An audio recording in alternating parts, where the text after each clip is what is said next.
when my coworker handed me a USB drive and whispered, "Don't watch this at work. Delete it after. You have 24 hours." I thought she was being paranoid. But when I plugged it in that night and saw what was on it, I realized she wasn't trying to scare me. She was trying to save my life. My name is Jenna Rossi. I'm 31 years old, and I work as a junior accountant at Harmon Financial Group in downtown Chicago. The woman who gave me that USB drive was Paige Sullivan, a senior analyst in our department who I'd worked alongside for 2 years. We were friendly, but not close, the kind of colleagues who chat by the coffee machine, but never hang out after work. That USB drive contained evidence of something so terrible that it put both our lives in danger, and I had less than 1 day to decide what to do about it. Before we get into this, hit that subscribe button and drop a comment telling me where you're watching from. I love hearing from you all.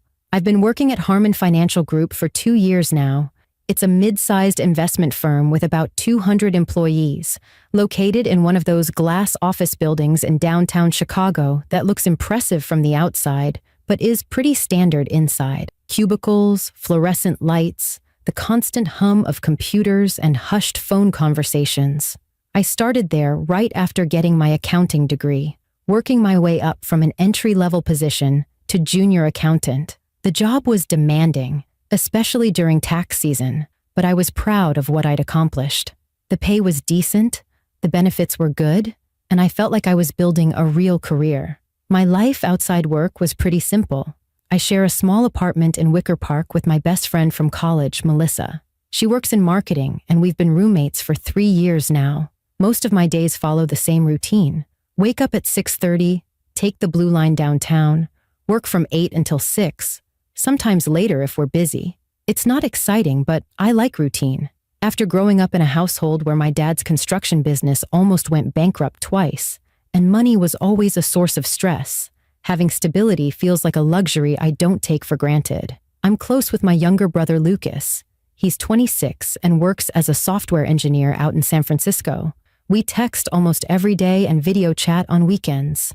My parents retired to Arizona about 3 years ago, and I visit them twice a year. It's a good life, maybe even a bit boring by some people's standards, but it's mine, and I've worked hard for it. Paige Sullivan was someone I saw almost every day, but didn't really know on a personal level. She was 38 years old, a senior analyst who'd been with the company for 7 years. She worked on the same floor as me, but in a different department, handling high-value investment accounts. Paige was brilliant with numbers, the kind of person who could look at a spreadsheet and spot errors that everyone else missed.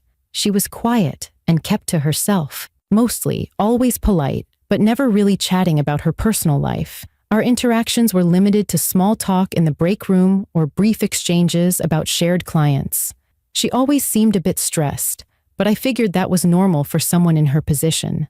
The company culture was pretty competitive, and everyone seemed to be under constant pressure to perform and bring in results. The day everything changed was a Thursday in early November. It had been a long day, one of those days where you look up from your computer and suddenly realize 9 hours have passed. I'd been working on quarterly reports for several clients, double-checking numbers and making sure everything balanced correctly. By 5:30, most people had already left for the day. The office was quiet, just a few stragglers finishing up their work. I was packing up my things, getting ready to meet Melissa for dinner at our favorite Thai place, when Paige appeared at the entrance to my cubicle. I looked up and immediately knew something was wrong. Paige looked terrible. Her face was pale, almost gray, and her eyes were red and puffy like she'd been crying. Her hands were shaking as she gripped the edge of my cubicle wall. This wasn't the composed, professional Paige I was used to seeing. This was someone who looked genuinely terrified. Paige stood at the entrance to my cubicle, looking around nervously like she was afraid someone might see her talking to me.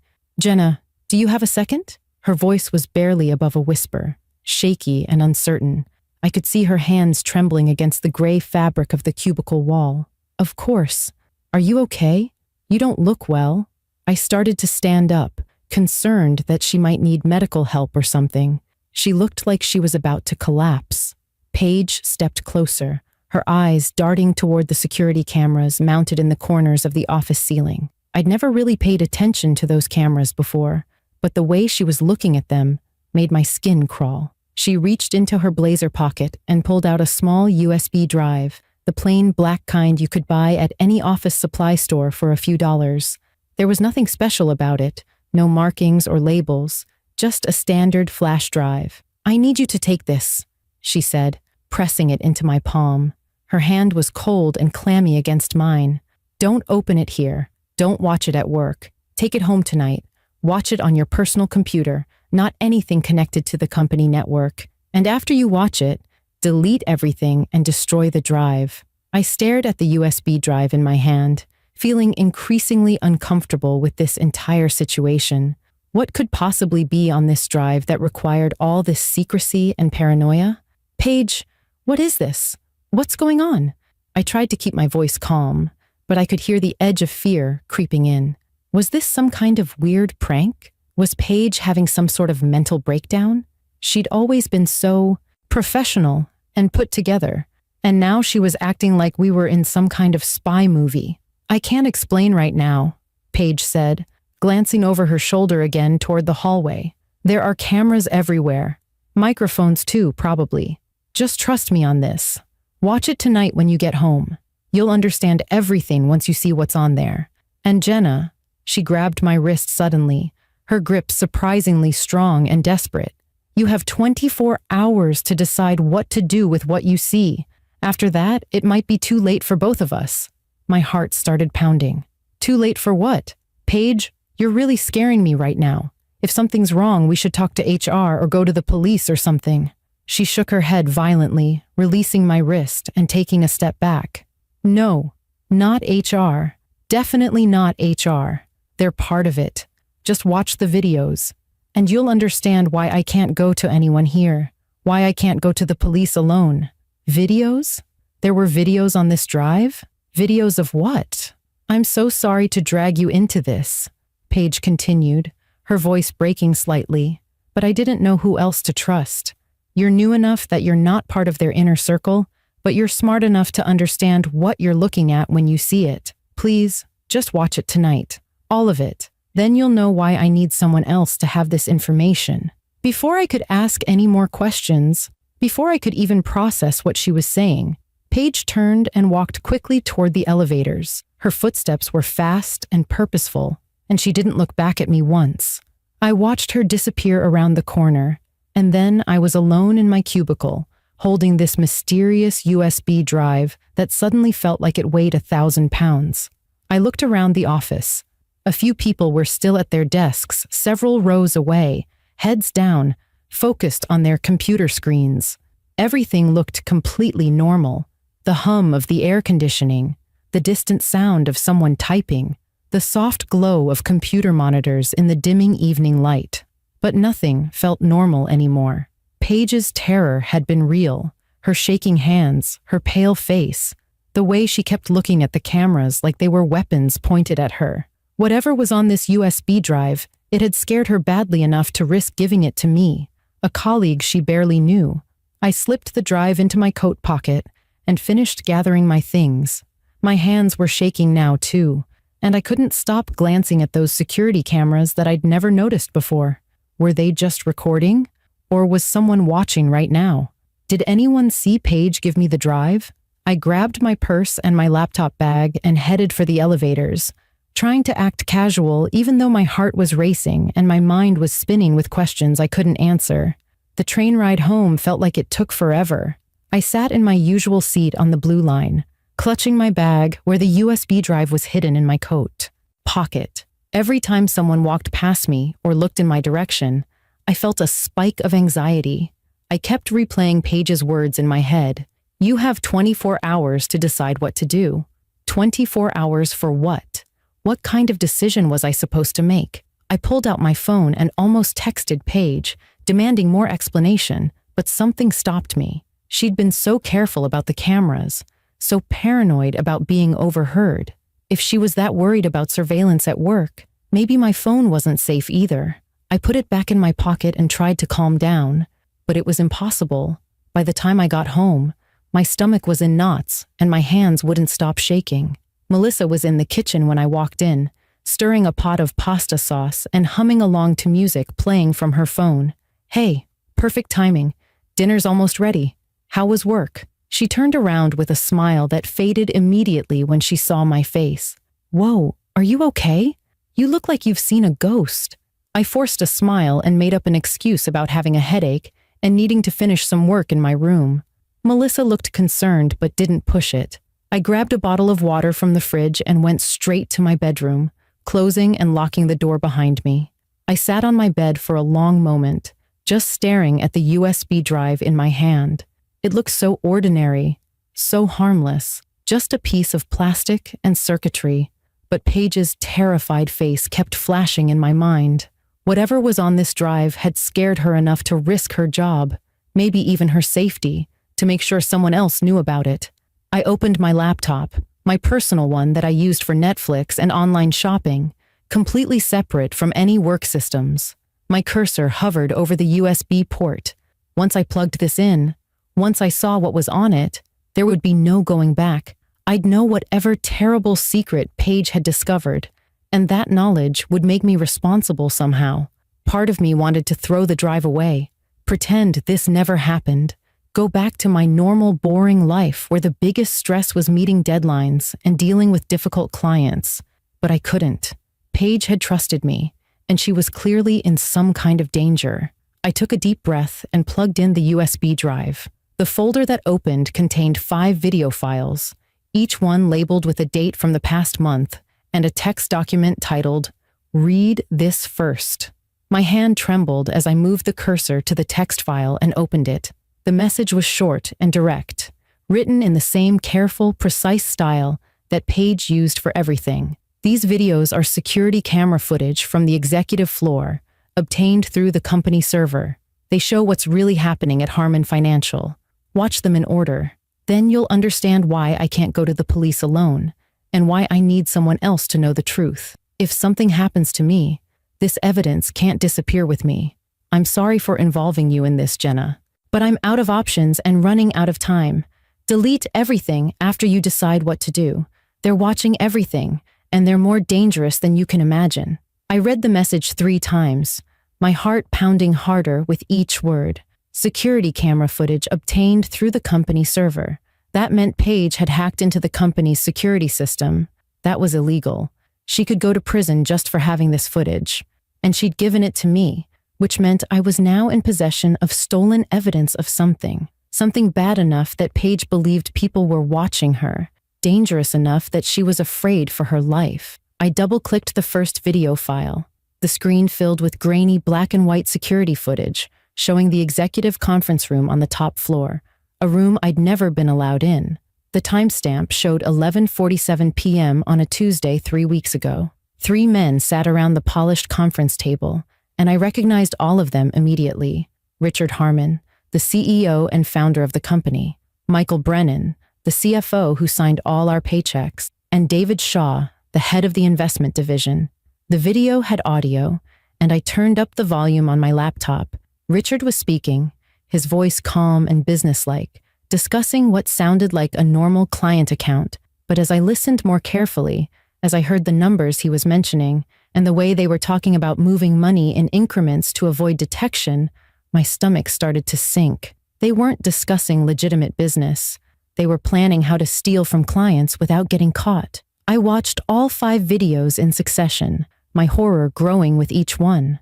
The first video showed them discussing stealing $2 million from a teacher's pension fund, moving it in small increments to avoid triggering audit flags. The second video showed them talking about offshore accounts and how to hide the money trail. The third video was even worse.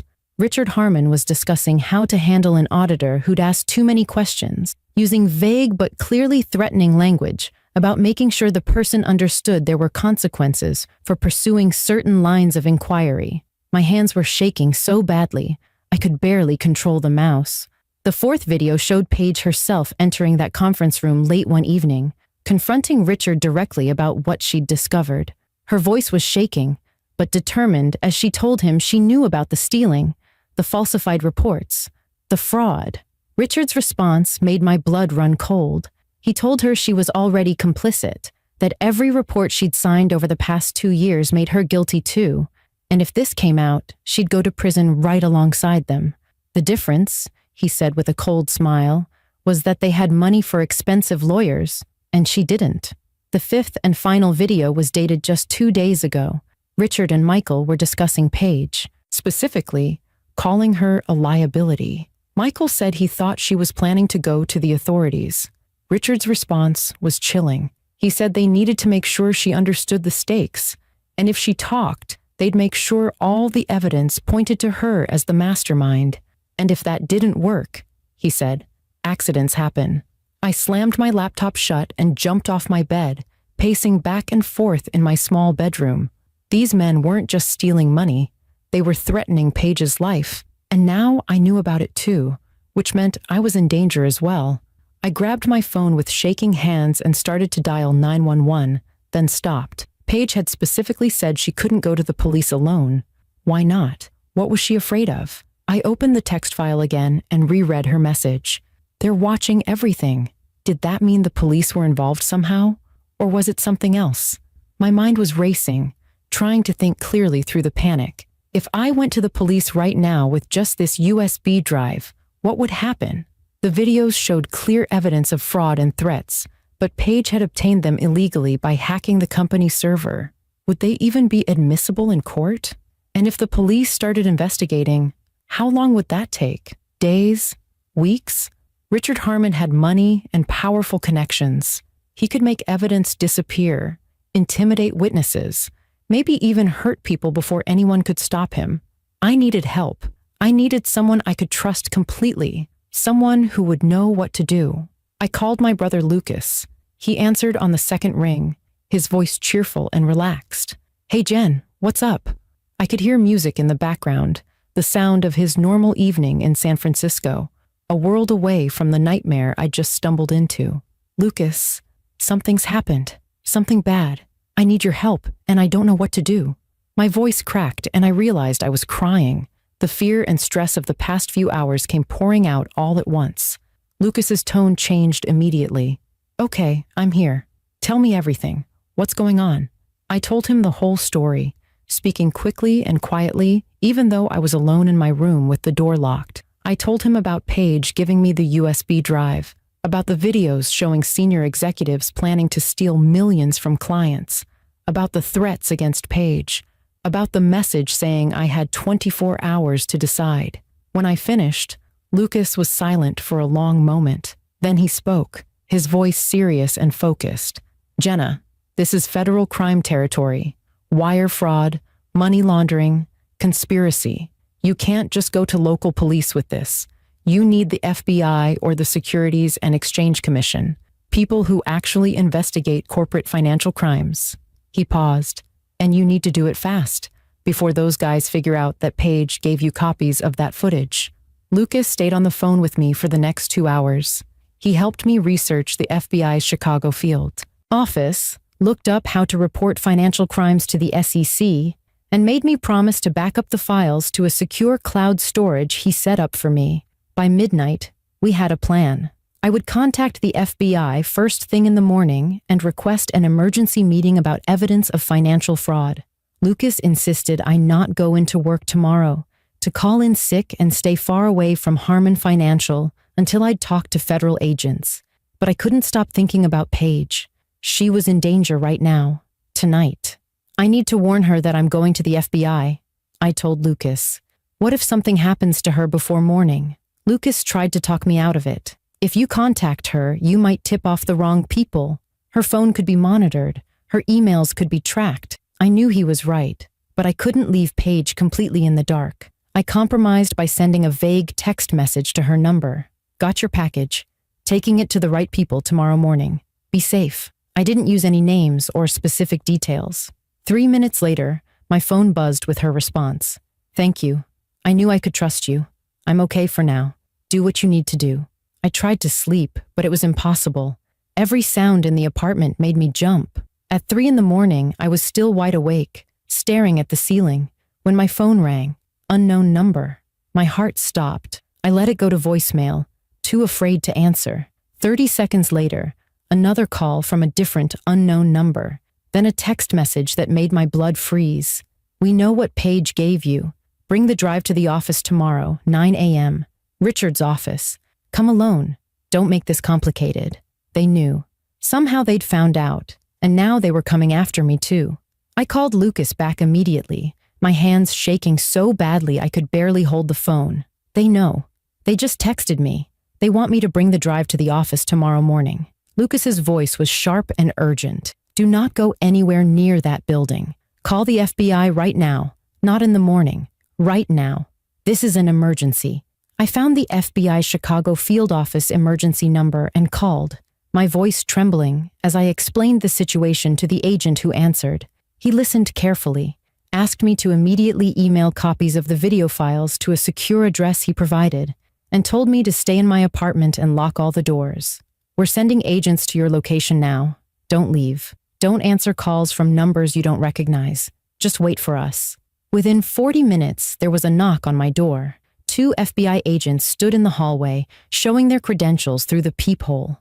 I let them in, and Melissa stumbled out of her bedroom, completely confused about why federal agents were in our living room at 4 in the morning. The agents interviewed me for over an hour, copying everything from the USB drive and asking detailed questions about Paige, the company structure, and the threatening text message.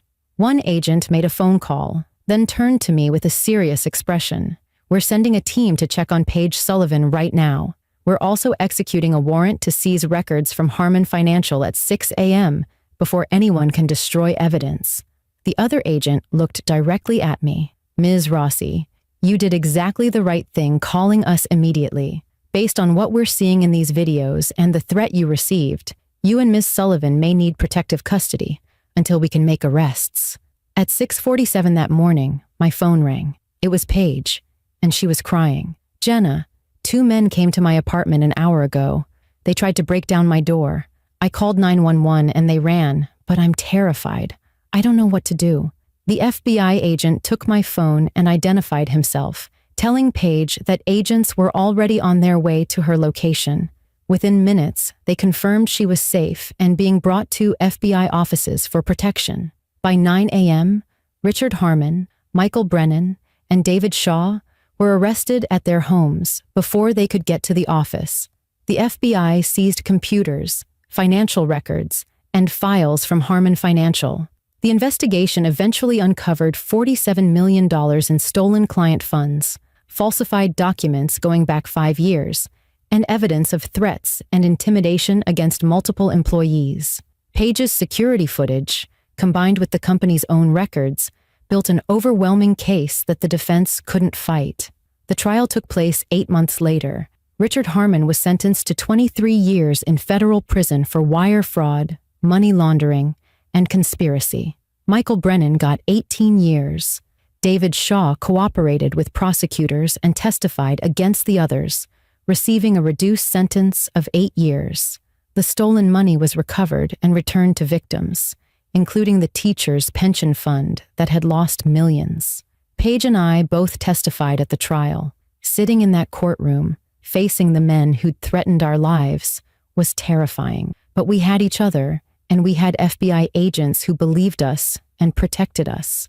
The defense tried to discredit Paige's evidence as illegally obtained, but the prosecution argued that her methods had uncovered genuine crimes that were corroborated by the company's own financial records. Harmon Financial collapsed after the arrests. The company declared bankruptcy, and 180 employees lost their jobs, including me. It was devastating watching innocent colleagues suffer because of corruption at the top. I spent 3 months unemployed before finding work at a smaller accounting firm that valued integrity. Paige had an even harder time. Despite being the whistleblower, some former colleagues blamed her for destroying the company and costing them their jobs. The emotional toll was severe, and she entered therapy to cope with the trauma and guilt. We became close friends through the ordeal, bonded by an experience no one else could truly understand. The FBI later told us that Paige had been suspicious for over a year, but was too frightened to act after seeing what happened to employees who questioned management. When she finally obtained the security footage, She'd planned to go to authorities herself, but then she was followed leaving the office one night and realized they were watching her. She needed someone else to have the evidence in case something happened to her. That's why she chose me, someone junior enough to be overlooked, but smart enough to understand what she was seeing. My brother Lucas flew in from San Francisco the week after the arrests and stayed with me for 2 weeks. Having him there, the person who'd helped me navigate the most terrifying night of my life, meant everything. He helped me understand that what I'd done was brave, even though it hadn't felt brave at the time. It had felt like survival, like making the only choice that wouldn't leave me complicit in terrible crimes. Here's what I learned from those 24 hours that changed my life. When someone risks everything to trust you with the truth, honor that trust. Paige could have stayed silent and protected herself, but instead, she chose to expose the fraud, knowing it might cost her everything. That kind of courage deserves to be met with equal courage. I also learned that doing the right thing doesn't guarantee a happy ending for everyone. Innocent people lost their jobs because of crimes they didn't commit. That's the collateral damage of corruption, and it's why speaking up matters so much, even when it's hard. The night I plugged in that USB drive, I had a choice. I could have deleted everything and pretended I'd never seen it. Part of me wishes I'd made that choice, because the months that followed were filled with fear and uncertainty. But if I'd stayed silent, the fraud would have continued and more people would have been hurt. Paige might have disappeared. Sometimes the right choice is also the hardest choice, and you don't know how things will turn out until you're already committed. I still work in accounting. I still love the satisfaction of making numbers balance correctly. But now I pay attention to details differently, looking for inconsistencies that might signal something wrong. I'm also more careful about the companies I work for, researching their leadership and reputation before accepting positions. Paige eventually found work at a nonprofit that helps whistleblowers navigate the legal system and cope with coming forward. She uses her experience to support others facing impossible situations, people who have evidence of wrongdoing but are terrified of the consequences. Last month, she told me about a case she worked on, a woman in a similar situation who needed to hear that ordinary people can do extraordinary things when it matters. If this story resonated with you, hit that subscribe button and leave a comment with your thoughts. I'd love to hear from you. Most of us will never be handed a USB drive full of evidence of serious crimes, but we'll all face moments where we have to choose between what's easy and what's right. Those moments define who we are. I wasn't a hero, just someone who made the right choice when it counted. That's all any of us can do. Thank you for watching, and remember, courage isn't the absence of fear.